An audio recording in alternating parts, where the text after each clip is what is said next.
બોડેલીમાં ગણપતિ તહેવાર ટાણી લાઇટના થાંભલા પાસેથી પસાર થતો ટેમ્પોમાં ડીજે પાસે બેસેલા 13 વર્ષીય યુવાનને કરંટ લાગતા મોત નીપજ્યું।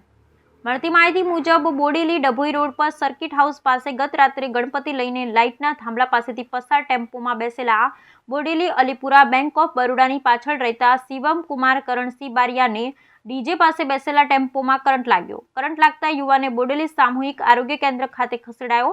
ત્યાં હાજર રહેલા તબીબે શિવમ કુમારને ઉંમર વર્ષ 13 ને મૃત જાહેર કર્યો। બોડેલીને પોલીસને જાણ કરાતા બોડેલી પોલીસે હાલ આકસ્મિક મોતનો ગુનો નોંધી વધુ તપાસ હાથ ધરી તેમજ કરી મૃતકની લાશને બોડેલી સામૂહિક આરોગ્ય કેન્દ્ર ખાતે પોસ્ટમોર્ટમ અંગે મોકલી હતી।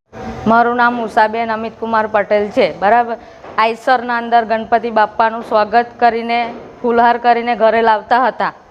તેના અંદર મારો ભાણિયો એવો શિવમ કરણસિંહ જોજવાઘોડાના રહેવાસી સ્થળ બનાવ બન્યો શોરૂમની સામે।